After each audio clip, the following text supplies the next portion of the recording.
உங்கள் நம்பிக்கை தண்ணீரில் எழுதி வச்சது போல இருக்குது. அதனால தான் பல அற்புதங்கள் உங்கள் வாழ்க்கையில் நடக்காமல் இருக்குது.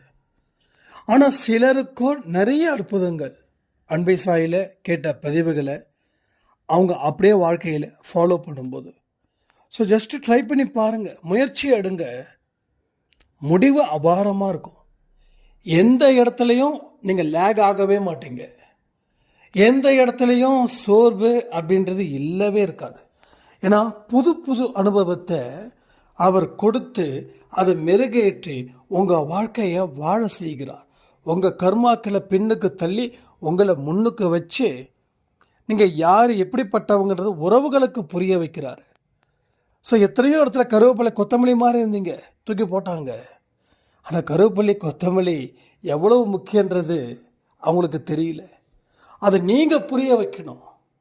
நீங்கள் புரிய வைக்கணும்னா ஒரே விஷயம், அவர் பார்வை உங்கள் மேலே படணும். அதற்கு என்னென்ன வழிமுறைகள் இருக்கோ எல்லாத்தையும் சொல்லிட்டு தான் இருக்கும். தொடர்ந்து கேளுங்க, தொடர்ந்து பாருங்கள். உங்கள் வாழ்க்கையில் அற்புதம் நடக்கிற வரைக்கும் பாருங்கள், நடந்ததுக்கு அப்புறமும் பாருங்கள். அடுத்த கட்டத்துக்கு நீங்கள் போகலாம். நிச்சயமாக சொல்கிறேன், அவர் உங்களை தேடி வந்து தான் இந்த பதிவுகளை கொடுக்க வைக்கிறாரே தவிர நீங்களாக அவரை தேடி வரலை. அப்போ ஏதோ ஒரு பூர்வ ஜென்மம் ஒன்று இருக்குது. அதன் அடிப்படையில் தான் இந்த வாழ்க்கை இருக்குதுன்றதை மறக்காதீங்க. ஓம் சாயிரா சாயிரா, ஓம் சாயிரா சாயிரா, ஓம் சாயிரா சாயிரா, அன்பே சாயிரா, பேரன்பே சாயிரா, அகிலம் தளிக்க ஆத்மா விழிக்க அனுதினம் சாயிரா, எங்கள் அன்பே சாயிரா. ஒன்றே இறைவன், ஒன்றே பூமிக்கென்றும் சாயிரா, சரணம் சாயிரா, நன்றே செய்து வாழ்வோம், நாம் ஒன்றே செய்து வாழ்வோம், அன்பே சாயிரா.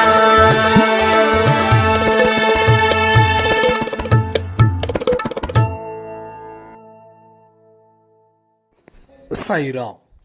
என் உயிரின் உயிரானவர்களே, நல்ல மனசில் வச்சுக்கோங்க. கண்டிப்பாக உங்கள் வாழ்க்கையில் இருக்கக்கூடிய துன்பங்களை சாயப்பா முழுவதுமாக தடுத்து நிறுத்தி உங்கள் கண்ணீரை துடைத்து நீங்கள் எந்த அளவில் உங்கள் வாழ்க்கை வாழ்ந்தா சந்தோஷமாக இருக்குமோ அந்த அளவில் உங்களுக்கு வாழ்க்கையை கொடுக்க போகிறாரு. உங்கள் நல்ல மனசுக்கு நீங்கள் நல்லா இருப்பீங்க. உங்களுடைய இரக்க குணத்துக்கு கடவுள் உங்கள் மீது இரக்கங்களை இன்னும் நிறைய காட்டுவார். இங்கே ஒரே ஒரு விஷயம் என்ன தெரியுமா, அவருடைய பார்வை நம் மீது இருப்பது போல நம்ம வாழ்க்கையை நாம் சிறப்பாக அமைச்சிக்கணும். அப்போ அவரோட பார்வை நம் மீது பட்டிருக்குதா இல்லையா, நம்ம ஒவ்வொரு செயல்கள் மூலமாக அதற்கு பின்னாடி இருக்கக்கூடிய எண்ணத்தின் மூலமாக நம்ம கண்டுபிடிச்சிடலாம். நல்லவைகள் தான் எனக்கு சொந்தம், நல்லதை தான் நான் செய்வேன். இந்த மாதிரி ஒரு கான்ஃபிடெண்ட்டாக நீங்கள் இருக்கும்போது, அதை நினைக்கும்போது, அதை செயல்படுத்தும்போது உங்களுக்கு எந்த குறையும் இல்லாத ஒரு பெரு வாழ்வு அவர் வாழ வைப்பார். ராஜயோகம். நம்ம 2 நாளைக்கு முன்னாடி ஒரு பதிவில் சொல்லியிருந்தோம், ராஜயோகம் ஒரே வழி தான் இருக்குது, அந்த வழியில தான் போகணும், அந்த வழி நிச்சயமாக கஷ்டத்தை கொடுக்கும் அப்படின்னு.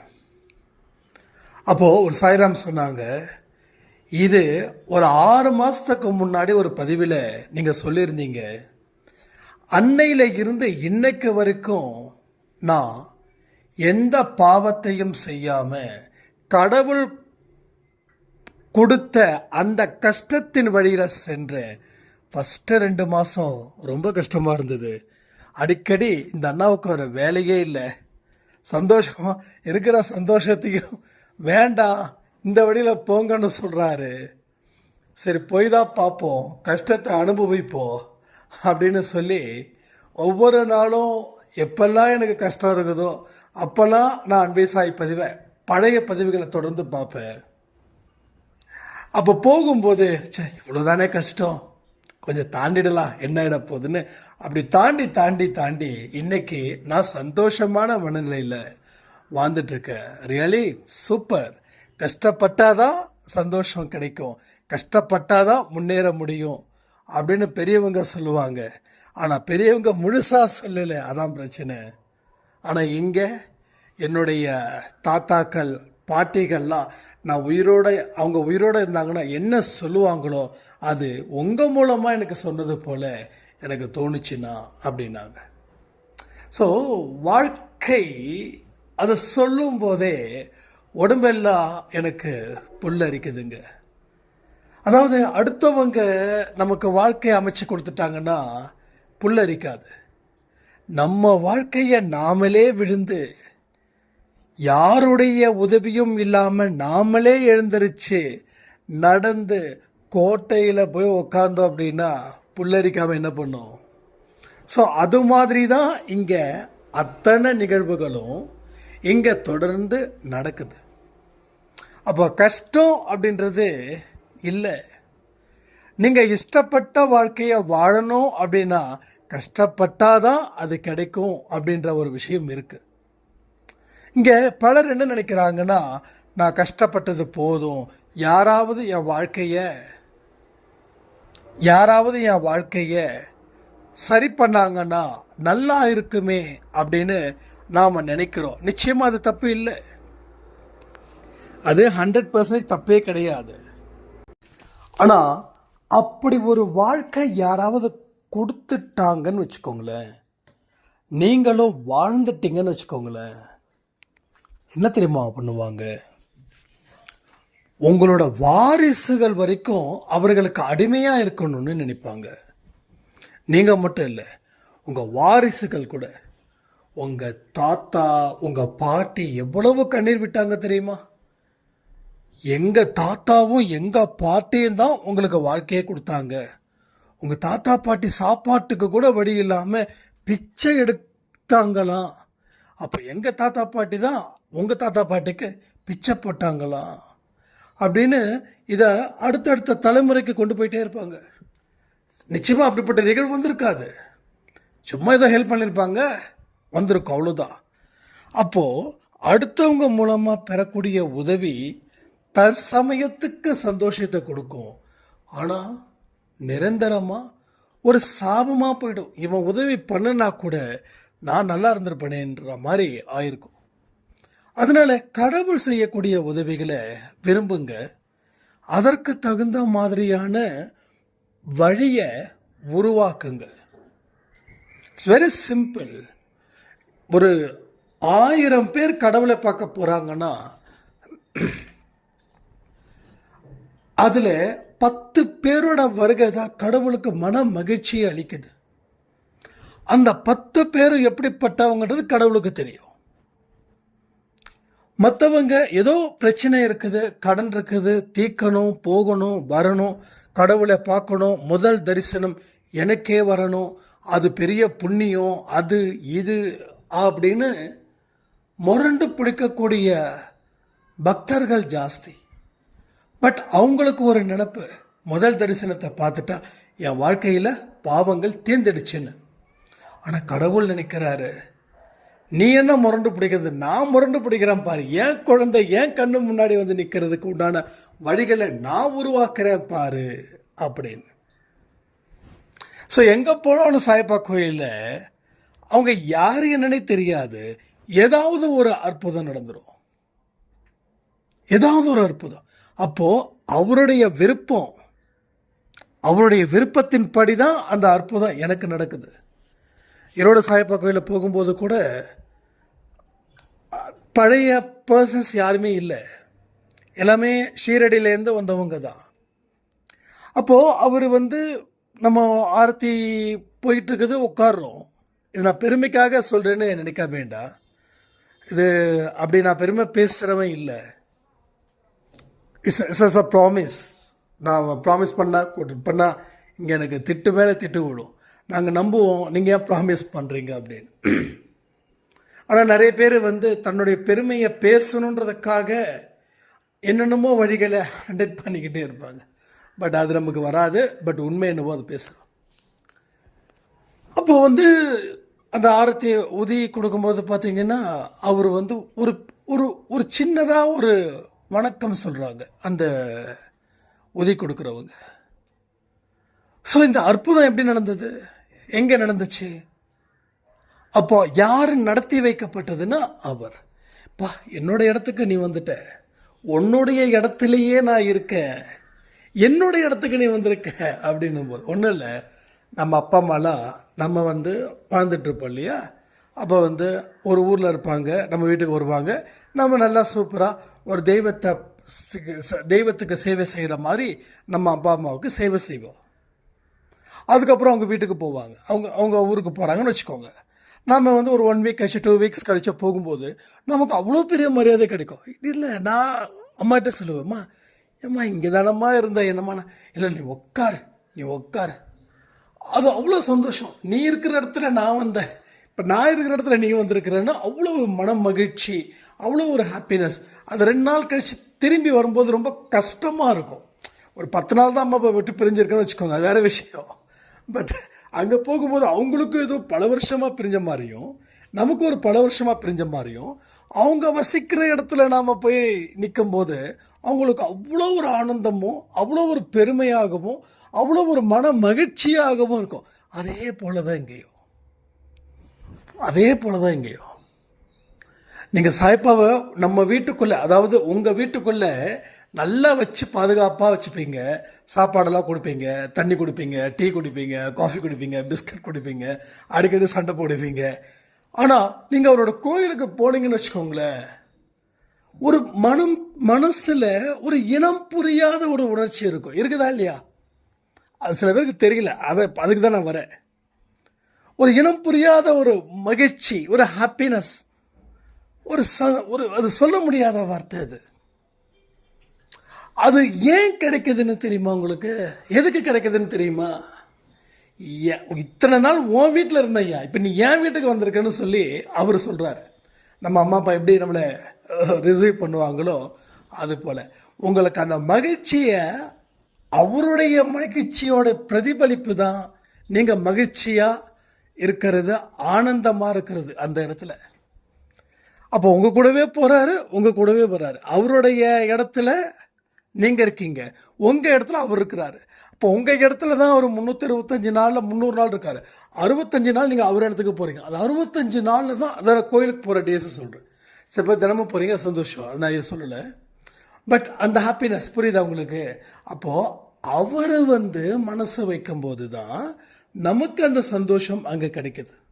ஒரு சாய்ராம் சொன்னாங்க, நீங்கள்லாம் சொல்கிறீங்க சாய்ராம், ஆனால் கோயிலுக்கு போனால் உண்மையிலே ஒன்று சொல்லட்டுமா, பெருசாலாம் எனக்கு ரிஃப்ளெக்ட்லாம் ஆகலைங்க சாய்ராம், அவரை பார்க்கும்போது அதே புலம்பல் தான் புலம்பிகிட்டு இருக்க அப்படின்னு சொன்னவங்களும் நிறைய பேர். நீங்கள் இதில் 1-2 பேருக்கு ஃபீல் ஆகும். நமக்கு தான் அந்த மாதிரி தோணலை, எல்லாருக்கும் தோணுது. எல்லாருக்குமே தோணலைங்கம்மா, சில பேருக்கு மட்டும்தான் தோணுது, பல பேருக்கு தோணலை. அதுக்கு என்ன அர்த்தம் அப்படின்னா, இன்னும் உங்கள் மனசில் அவரை நீங்கள் வைக்கலன்னு அர்த்தம். அதாவது பேப்பரில் எழுதுறது எப்படி, தண்ணீரில் எழுதுறது எப்படி? அப்போ பேப்பரில் எழுதுனா நிற்கும், தண்ணீரில் எழுதுனா எழுதவே அலைஞ்சு போயிடும். ஸோ தண்ணீரில் எழுதுறது போல் உங்கள் மனசில் நீங்கள் வச்சுருக்கீங்க, இவ்வளோதான். இது தப்பு கிடையாது. நான் உங்களை குறை சொல்கிறேன்னு நினைக்க வேண்டாம், நான் உங்களை கேலி கிண்டல் பண்ணுறேன்னு நினைக்க வேண்டாம். ஆரம்பம் எல்லாருக்கும் அப்படி தான் இருக்கும், ஈவன் எனக்கும் அப்படி தான் இருக்கும். இங்கே எத்தனையோ பேர் சாய்ப்பாவோட அருள் பெற்றவர்களாக இருப்பாங்க, அவங்களுக்கும் ஆரம்பம் அப்படி தான் இருக்கும். நான் சொல்கிறது கரெக்டு தானே? கொஞ்சம் சொல்லுங்கள் எல்லாருக்கும் கமெண்ட் மூலமா. அதுக்கப்புறம் தான் ஒரு எக்ஸ்பீரியன்ஸ் ஒன்று நடக்கும். அந்த எக்ஸ்பீரியன்ஸ் நடக்கும்போது தான் ஒரு பெரிய மிராக்கிள். எனக்கு எப்படி நடந்துச்சு அப்படின்னா, எனக்கு காலையில் சொல்லும்போது என் கண்ணு கலங்கிடுச்சு, நான் அழுதுட்டேன். அதாவது கொஞ்சம் கேப் இருந்தது அந்த 12 மணி பதிவில்.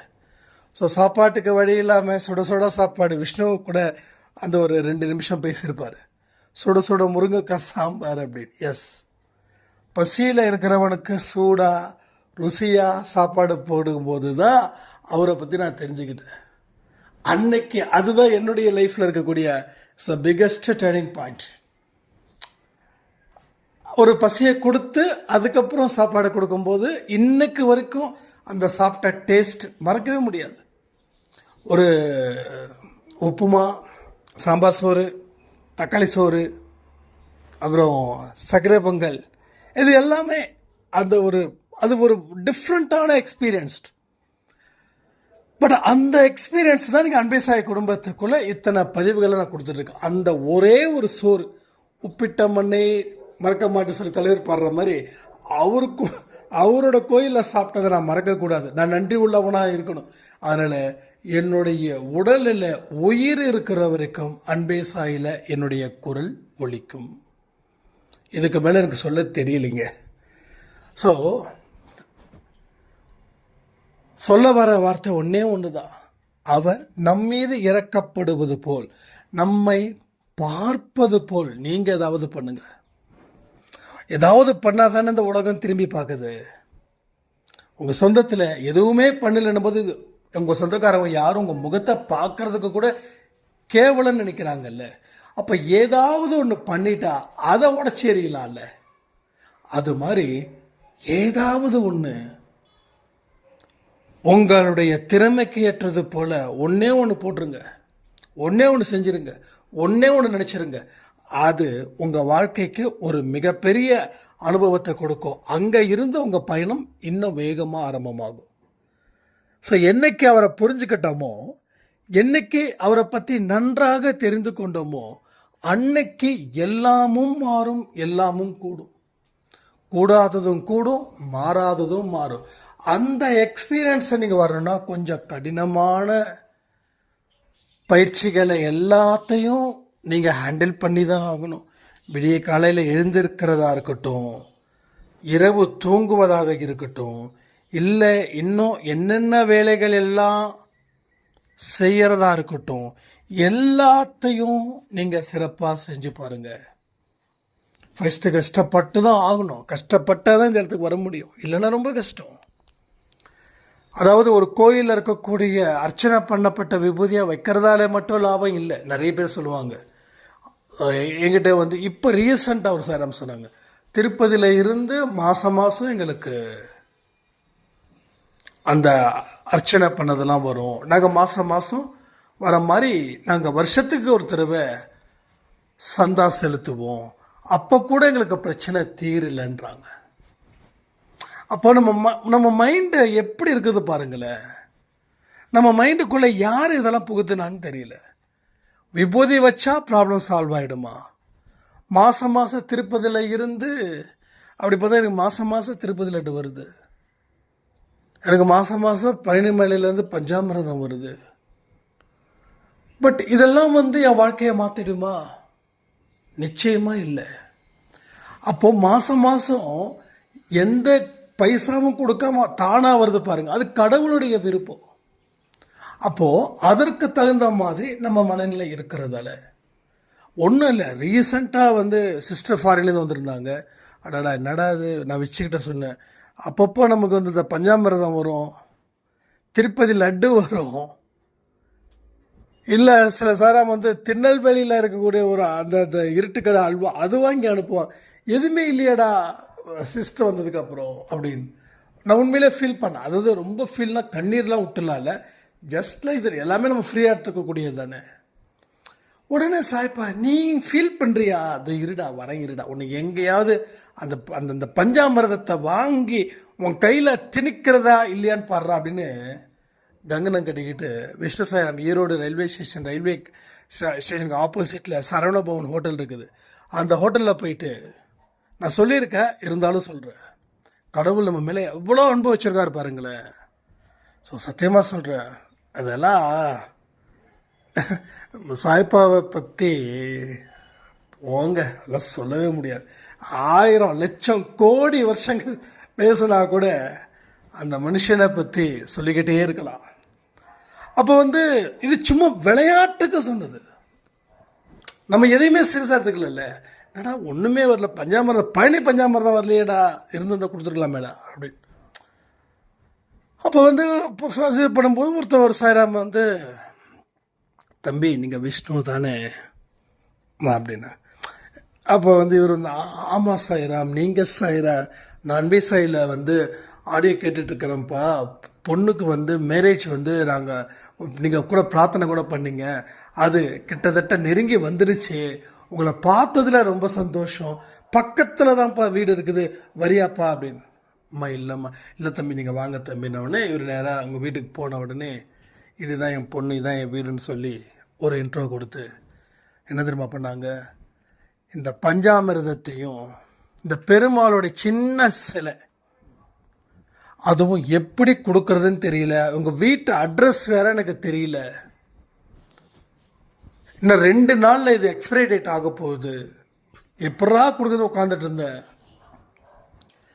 யார்கிட்ட அட்ரஸ் வாங்குறதுன்னு தெரியல, நான் கமெண்ட்டில் கூட நிறைய பேர்ட்ட பேசுவேன், ஆனால் யாருக்கும் அட்ரஸ் தெரியல, எப்படி கொடுங்க நினச்சிட்டே இருந்தேன், நல்ல வேலை நீங்கள் வந்தீங்க தம்பி, இந்தாங்க தம்பி அப்படின்னு அந்த பஞ்சாமிர்த டப்பாவும் பெருமாள் சிலையும் கொடுத்தாங்க. ஸோ இது அதிசயம் இல்லையா, இது அற்புதம் இல்லையா, இது சாயப்பாவுடைய ஒரு விளையாட்டு இல்லையா? அவங்கள வர வச்சு விஷ்ணு சாயை அந்த கடைக்கு போக வச்சு அந்த நேரத்தை ஏற்படுத்தி நாம் சும்மா விளையாட்டுக்காக சொன்னதை அவர் அதை காதில் வாங்கி அதற்கு ஏற்றது போல் ஆட்களை ரெடி பண்ணி இப்போது கொடுத்தவங்களுக்கும் சந்தோஷம், வாங்கினவங்களுக்கும் சந்தோஷம். கரெக்டாக இல்லையா? இப்போ கொடுத்தவங்க என்ன நினச்சிருப்பாங்க, நம்மளை நினச்சி தான் வாங்கினாங்க, ஒருவேளை அது நம்ம வாங்காமல் போயிருந்து அந்த பஞ்சாமிரதம் ஐயோ அவங்களுக்கு போகலையே நினச்சி அவங்களுக்கும் அந்த வருத்தத்தை சாய்ப்பா கொடுக்கல, நமக்கும் ஐயோ இன்னும் வரலையே, நம்ம சிஸ்டர் வர ஃபாரின்லேருந்து வந்திருக்காங்களே, அவங்க ஒரு பஞ்சாமிரதம் சாப்பிடக்கூட முடியல, அது சும்மா ஒரு விளையாட்டுக்கு சொன்னது தான். பட் என்ன நடந்திருக்குது பாருங்க. அப்போ இந்த சொன்ன வார்த்தையே அந்த அம்மா பஞ்சாமிரத்தை வாங்கி வச்சதால தான் உனக்குன்னு ஒரு பஞ்சாமிரதம் ரெடியாக இருக்குது. இந்த பஞ்சாமிரதன்றது ஒரு ஒரு ஒரு ஒரு ஒரு இன்ஸ்ட்ருமெண்ட், ஒரு மிராக்கலுக்கு உண்டான ஒரு இன்ஸ்ட்ருமெண்ட். இப்போ எப்படி நான் ஃபோன் மூலமாக நீங்கள் சில ஆடியோஸ் கேட்குறீங்களோ அது போல்.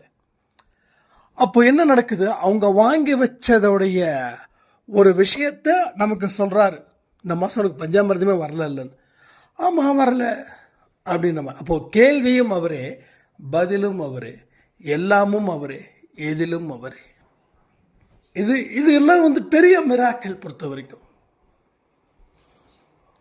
அப்போ இப்படிப்பட்ட விஷயங்கள் தொடர்ந்து தொடர்ந்து தொடர்ந்து எங்கே நடந்துக்கிட்டே இருக்குது. அவ்வளவு பெரிய அதிசயத்துக்கு சொந்தக்காரர் யாருன்னா சாய்ப்பா. தன்னுடைய குழந்தைகளை கண்ணும் கருத்தும் போல பாதுகாத்து தன் குழந்தைகளுக்கு தேவையான அத்தனையும் செய்து கொடுத்து அவர் நம்மளை சந்தோஷப்படுத்துகிறாருன்னா நம்ம படக்கூடிய கஷ்டத்தை அவர் கண்ணை மூடிக்கிட்டு ரசிப்பாரா என்ன? அவரால் ரசிக்க தான் முடியுமா? தாய் தந்தைக்கு நிகரானவர். தாய் தந்தை எந்த மனநிலையில் இருக்கிறாங்களோ அதே மனநிலையில் இருந்து தன்னுடைய பக்தர்களை பாதுகாக்கிறவர் யாருங்க? சாய்ப்பா தானே.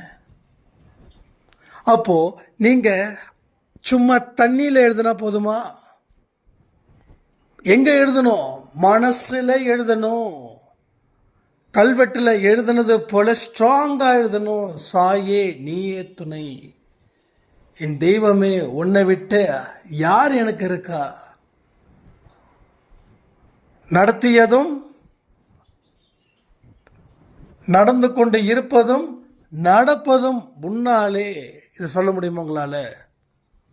இதை சொல்ல முடியுமா? சொன்னாதான் அந்த நம்பிக்கை முழுசாக இருக்குதுன்னு அர்த்தம்.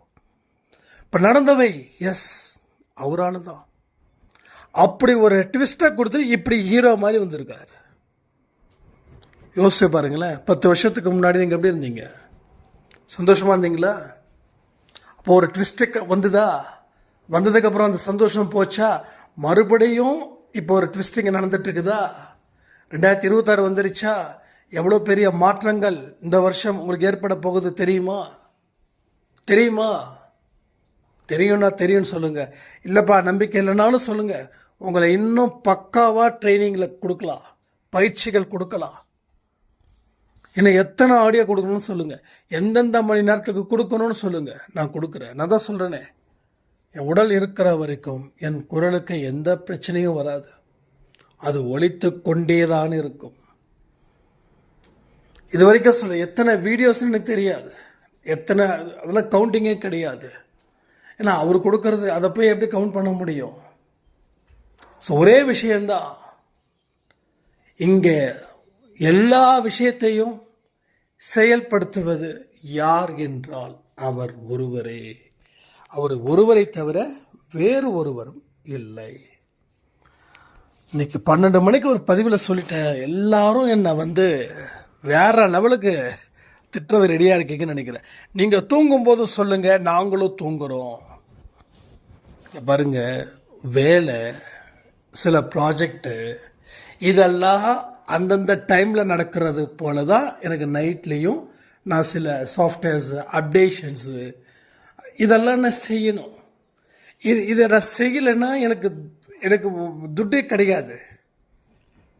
சரிங்களா? இதுதான் ப்ராப்ளம். அதனால் இது கொஞ்ச நாளில் அந்த ப்ராப்ளம் சால்வ் ஆகிடும். முன்னாடிலாம் விடிய ஆனால் இப்போயாவது 2 மணிக்கு, இதுவே எனக்கு ரொம்ப சந்தோஷமாக இருக்குது.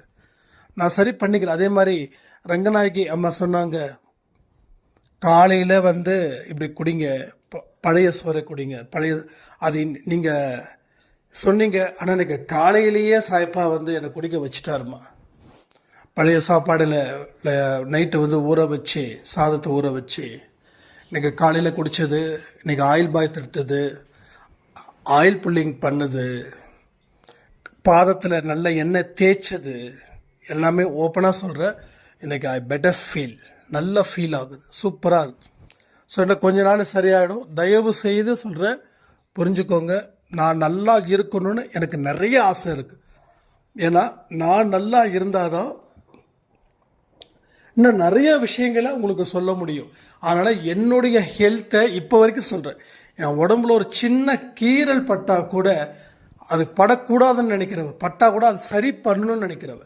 ஏன்னா கடவுள் கொடுத்த தூய உடம்போடு தான் நம்ம இந்த உலகத்தை விட்டு போகணும். அந்த நல்ல மனதோடு தான் இந்த உலகத்தை விட்டு போகணும். அதனால் இந்த உடலுக்கும் இந்த மனதுக்கும் எந்த பிரச்சனையும் இல்லாதது போல் நான் பார்த்து கொள்கிறேன். தயவு செய்து சொல்கிறேன், நீங்கள் 10:30 11 மணிக்குள்ளே தூங்கியே தீரணும். புரியுதுங்களா? தூங்கியே தீரணும். நைட்டு நீங்கள் தூங்கும்போது நான் ஒரே ஒரு விஷயம் சொல்கிறேன். நீங்கள் ஒரு 2 ஆடியோ நம்ம கொடுக்குறோம்.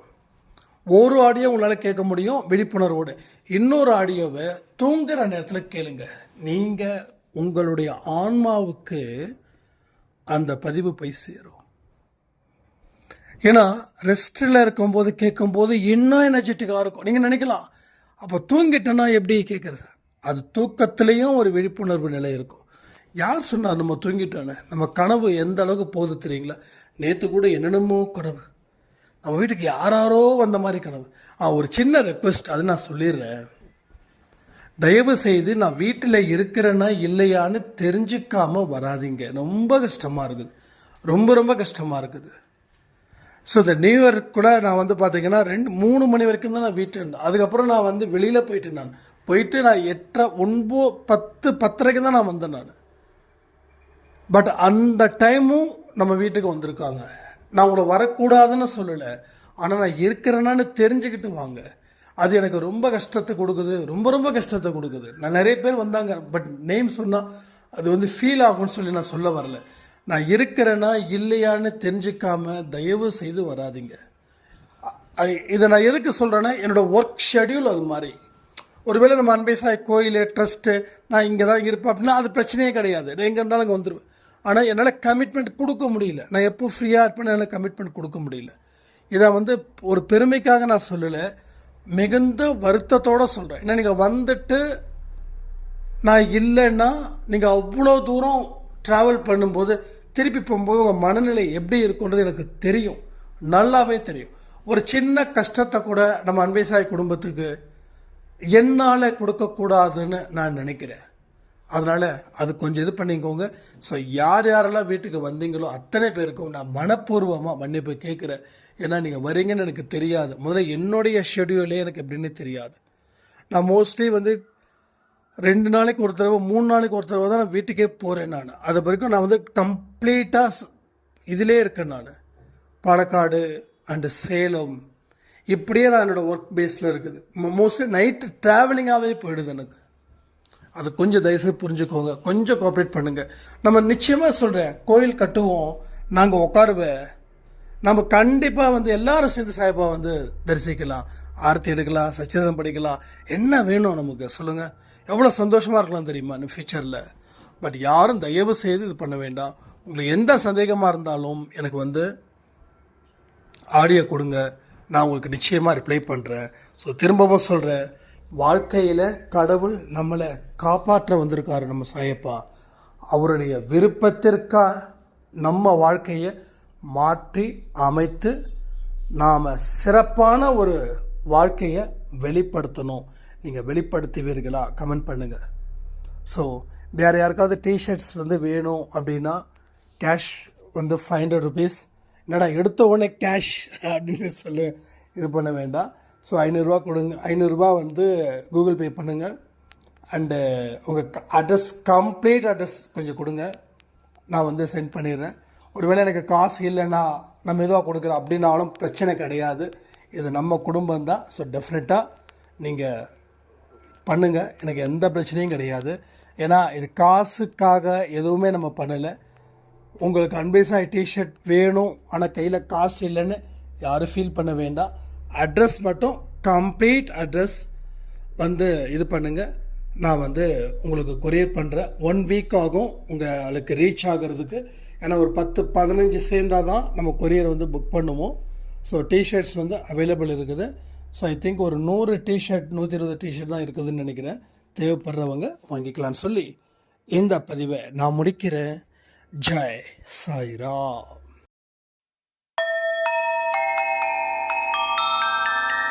ஓம் சாயிரா சாயிரா ஓம் சாயிரா சாயிரா ஓம் சாயிரா சாயிரா அன்பே சாயிரா பேரன்பே சாயிரா அகிலம் தளிக்க ஆத்மா விழிக்க அனுதினம் சாயிரா எங்கள் அன்பே சாயிரா